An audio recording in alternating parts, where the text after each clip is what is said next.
Fala galera, Daniel Brownie falando, sejam bem-vindos aqui ao canal do Brownie Fogo, absolutamente tudo, claro, de Botafogo, né? Vocês estão vendo aí que eu não tô com a câmera posicionada aqui no tripé, tô aqui fazendo um vídeo selfie mesmo, é geralmente assim que eu faço, quando tem uma notícia importante para ser discutida, para ser debatida, a gente tá sem tempo, e aí a gente fala aqui num vídeo bem curtinho, a introdução vai ser bem curtinha aqui, porque a gente quer falar aqui sobre a notícia do Bruno Nazário, e aí depois, né, com calma, a gente complementa com mais informações, mais detalhes e num debate mais amplo. O meia canhoto de 24 anos do Atlético Paranaense, na verdade estava no Atlético Paranaense, pertence ao Hoffenheim da Alemanha, foi emprestado ao Botafogo, foi contratado pela diretoria alvinegra, agora na hora do almoço desse dia de domingo, 5 de janeiro. A informação foi dada pelo jornalista Thiago Franklin lá do canal do TF, vou deixar aqui na descrição o tweet dele, que foi por onde ele deu a informação em primeira mão. Particularmente, achei uma ótima contratação, é um bom jogador, mas achei uma baita contratação, um gol assim... Um golaço da diretoria do Botafogo, vamos falar desse jeito. É claro que não é certeza de nada. Nesse momento, nenhum jogador que o Botafogo contratar vai ser uma grande certeza, mas dentro do paradigma do Botafogo, dentro do contexto do Botafogo, que vai ter uma folha salarial bem curta, bem barata nesse ano de 2020, eu acho que o Bruno Nazário foi uma belíssima contratação. Quando alguns me perguntavam a respeito dele, né, no direct, lá no Twitter, eu respondia que eu achava um bom jogador, mas eu achava muito difícil ele parar no Botafogo, acabou parando. E aí eu vou explicar o porquê. Vamos lá, gente. O Bruno Nazário começou a carreira dele no Figueirense, aí depois foi pro Tombense, e aí foi contratado pelo Hoffenheim. Teve potencial, foi lá para a Alemanha, só que nunca se firmou lá no futebol alemão. Foi emprestado para alguns clubes, um deles, o Atlético Paranaense. Antes do Atlético Paranaense, rapaziada, ele havia jogado bem em 2013, lá no América Mineiro, foi muito por conta desse futebol que ele apresentou no América Mineiro, que ele recebeu as oportunidades no Hoffenheim, e foi bem também no Guarani. E aí depois foi emprestado para o Atlético Paranaense. Não teve muito espaço numa equipe bem consolidada, bem sólida, do Thiago Nunes.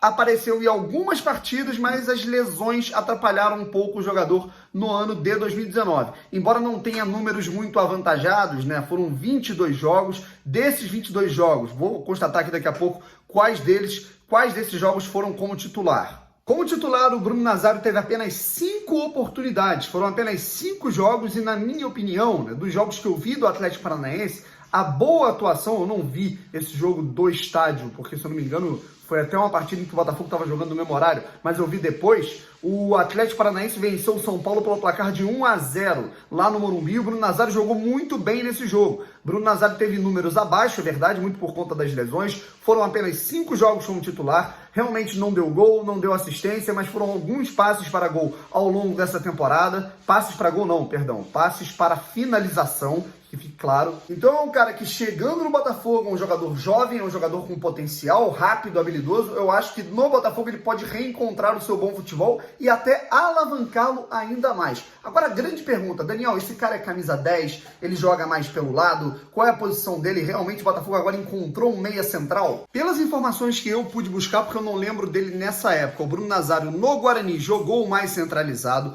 Ao longo deste ano no Atlético Paranaense ele jogou mais centralizado, mas por ser canhoto e aí atuar em diversas funções no ataque, eu acho que ele consegue atuar nas 3 faixas ali do meio campo, tanto meia esquerda, meia direita, extrema esquerda, extrema direita e meia central. Ele foi utilizado mais no Atlético Paranaense como meia central, mas por ser canhoto ele cai mais pelo lado direito. E eu acho que isso pode ser muito interessante na medida que o Botafogo tem uma certa carência ali pelo lado direito. Eu acho que pode haver um revezamento de funções. Não sei, né? Dependendo de quem pudesse ser aí esse meia central, o Bruno Nazário jogando um pouco mais pela direita, o Juan jogando mais pela esquerda, ou até um trio que eu vejo com muita possibilidade de movimentação. Eu acho que aí vai da característica do Valentim encontrar, vai do potencial do nosso treinador para encontrar as melhores funções para serem exercidas pelo Bruno Nazário, que é um jogador de potencial, de alto potencial, mas ele tem que ser bem utilizado. E aí, na minha opinião, eu acho que um trio de ataque, ali, além um trio de meio campo, na verdade, da última linha antes do centroavante, que eventualmente vai ser o Pedro Raul, dependendo das circunstâncias. com Juan, Luiz Henrique e Bruno Nazário, o Bruno no meio, e o Juan e o Luiz Henrique, ambos se movimentando bastante. A gente viu que o Luiz Henrique ele cai por todos os lados do campo ao longo de todo o jogo. O Bruno Nazário também tem essa característica. O Juan é mais ponta mesmo. De qualquer forma, eu acho que dentro de uma característica de um jogo reativo, em que o Botafogo vai ter que ter velocidade, isso vai ser muito importante. E mesmo atuando mais pelo lado direito, aí vai depender muito do que o Valentim quiser propor para esse jogador. Eu acho que no time do Valentim os pontas eles jogam muito abertos. No Atlético Paranaense, em alguns momentos, os pontas eles fecham por dentro, e aí por isso que o Bruno Nazário ele acaba caindo um pouco pela direita, né, por uma característica de jogo ofensivo. Eu acho que por conta da gente ter aí um jogo onde os pontas eles fazem muita amplitude, eles encostam lá na linha lateral, eu acho mais eficaz testar o Bruno Nazário como meia central. Se não for meia central, revezando as funções, como eu falei, nesse possível trio aí com Luiz Henrique e Juan. Pra galera que já tá reclamando, Botafogo contratou um peso morto, contratou refúgio do Atlético Paranaense. Não tem nada de refúgio. Bruno Nazário, inclusive, era o 12º jogador desse time do Atlético, era o homem de confiança do Thiago Nunes nesse ano de 2019. Em todo momento que o Atlético Paranaense precisava de reger mais o jogo, precisava de mais criatividade no momento tenso, precisando do resultado do adversário um pouco, digamos, fechado, o Bruno Nazário entrava na partida. Foi assim em jogos importantes ao longo da temporada de 2019. Primeiro exemplo, participou do gol contra o Flamengo, gol que praticamente encaminhou, numa boa mesmo, o título do Atlético Paranaense na Copa do Brasil, contra o Flamengo nas quartas de final. O Flamengo vencia por 1-0, estava se classificando para a semifinal. O Bruno Nazário entrou e participou do gol marcado pelo Rony, que levou a partida para os pênaltis. Na semifinal contra o Grêmio, o Bruno Nazário também entrou no momento em que o Atlético precisava de mais criatividade para empatar o placar agregado. Na Sul-Americana não, na Copa Suruga. Ele foi titular na partida em que o Atlético Paranaense venceu por 4-0 e sagrou campeão lá no Japão.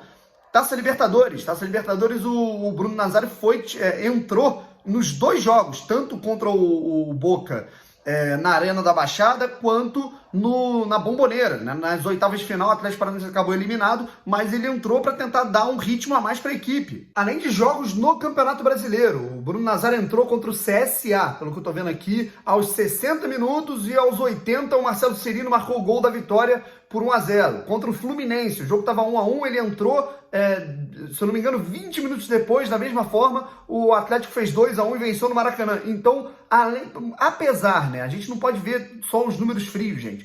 A gente não pode ver apenas os gols, as assistências. A gente tem todo o aspecto coletivo, as participações indiretas, as movimentações táticas, o quanto que a presença desse jogador, com e sem a bola, influencia para reger o jogo e fazer com que a equipe abra espaços para marcar mais gols. Eu acho que isso é muito importante e é justamente o que está faltando no Botafogo há muito tempo. Agora, se vai dar certo ou não, é claro que a gente não pode saber, né? O que acontece no Atlético Paranaense, que não acontece no Botafogo, é potencializar o seu jogador por conta da estrutura. É claro que você tem as exceções, como o Gabriel, como o Eric, né, que são jogadores qualificados, como é o caso do Bruno Nazário, que é um jogador muito bom, mas o Botafogo ele vai ter que potencializar esse atleta, né? Vai ter que dar um ambiente bom para ele trabalhar. Eu acho que essa pré-temporada ela pode ser muito interessante, mas ao longo da temporada o Botafogo ele vai ter que tomar muito cuidado com esse jogador que já tem uma lesão, já passou por um procedimento cirúrgico, inclusive no ano de 2019. Lá entre agosto e setembro ele passou por uma artroscopia depois de uma lesão que ele sofreu num jogo contra o Palmeiras, se eu não me engano. Então tem que ver essa condição física do jogador, ainda mais se tratando do Botafogo, que tem uma estrutura médica hoje falha para o que deveria ser. Para completar, mais um jogador canhoto, né? Eu acho interessante, o Botafogo ele contratou o Juan Renato, zagueiro canhoto. Guilherme Santos, claro, lateral esquerdo, canhoto. Né? O Lécaros também é canhoto. O Pedro Raul, se eu não me engano, também é canhoto. Então o Botafogo está buscando jogadores com pé esquerdo. Eu estou achando isso até interessante. Né? Portanto, o Botafogo está contratando aí por empréstimo. Eu acho que é o primeiro jogador por empréstimo que o Botafogo pega nessa janela, o resto foi tudo em definitivo. O que eu acho importante também é o Botafogo não se abarrotar de jogadores por empréstimo, porque aí chega em 2021, a gente não sabe o que fazer, porque todos esses jogadores vão embora. É o único jogador por empréstimo, uma pena que não seja em definitivo por conta do poderio financeiro ineficaz do Botafogo nesse momento, mas, cara, vai ajudar bastante o Botafogo nesse momento. nesse campeonato se as lesões não atrapalharem. Daqui a pouco, mais tarde, né, eu volto para falar um pouco mais sobre o Bruno, né, e constatar o que deu errado na carreira dele, o que deu certo, como que ele realmente pode atuar. E é basicamente isso. Bruno Nazário, portanto, ex-jogador do Atlético Paranaense, chegando ao Botafogo, vai se apresentar na pré-temporada ao time com Alberto Valentim. Então, forte abraço, vamos ficando por aqui. Não se esqueça de se inscrever no canal, ativar as notificações para não perder absolutamente nada. Eu ainda volto hoje com mais vídeo, aí vai ser um vídeo bonitinho, dando os salves no tripé, tudo mais, uma análise completa. Além de me seguir no Instagram, Brownie Fogo, para você não perder absolutamente nada das minhas opiniões lá no Insta também. E no Twitter, Brownie Oficial. Um forte abraço, até a próxima. Muito obrigado pela audiência, pela preferência. Fui, bom domingo!